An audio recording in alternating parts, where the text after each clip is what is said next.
Hey, welcome back to No Hype Beer Reviews. Unless it's your first time, then welcome. Please consider subscribing. If you do, hit the notification bell, get all the updates.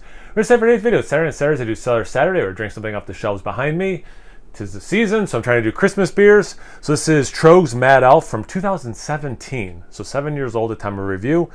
Ale brewed with honey and cherries. They brew it once a year. 11% ABV.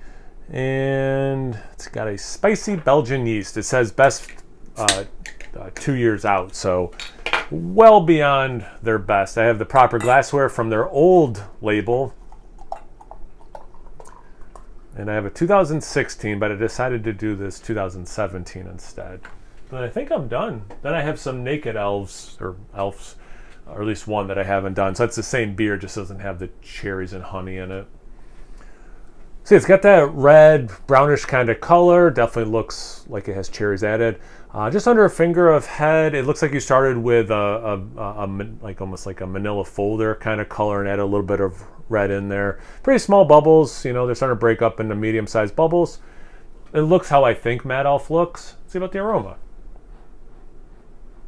Very Belgian-y. Some sweetness to it. Not a ton of cherry.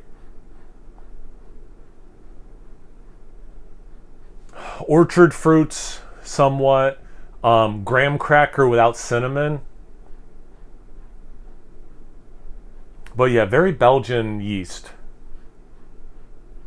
A lot of sweetness, or perception of sweetness. Let's see about the taste. Cheers.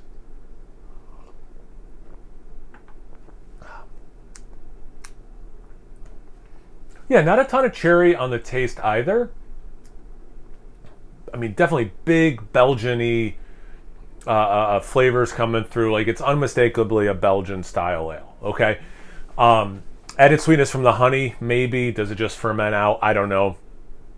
It has a slight, like going back to the orchard fruit thing, it has a slight like apple cider, not hard apple cider vibes. Yeah, not much cherry in it. Not much cherry at all. So that does fade out, which has happened before. I've talked about this in other times I've done Mad Elf many years ago, before I lived in Albany. I mean, we're talking a decade ago probably. A friend of mine, Jerome, had a restaurant. We did like this time of year, like a bottle share. And I brought a bunch of vintages of Mad Elf, and we just went in order. I think we went newest to oldest. And you could really see the cherry dying more and more every year that you got older. While still being a tasty beer. That's why, like, I used to age Mad Elf, so like in my opinion, they age well. They do drop off the cherry, but in terms of flavors, they melt together, totally work. I mean, this is 11% alcohol. I don't taste any alcohol at all, so like it does do some cool stuff that way.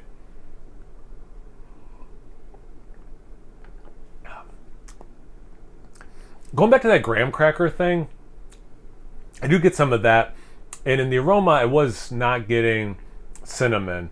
In the taste, some baking, like the illusion of baking spices, I can get. I don't remember if they have any tasting notes. Reminiscent of cinnamon, cloves, and allspice. Well, there you go. Apparently that aspect faded a little bit too. But yeah, there you go. Any other thoughts that I have? No. Really tasty. It was super awkward. Have you guys had this one before? Have you aged it for 7 years? Did you pick some up this year? Drinking something else tasty? I don't know. Anything, everything? Comment section below. Let's get a conversation going. Once you're done doing that, make sure you check me out on Instagram and Untapped. It's No Hype Beer Reviews, both those places. So please like, comment, subscribe, and most importantly, imbibe. Cheers, everyone.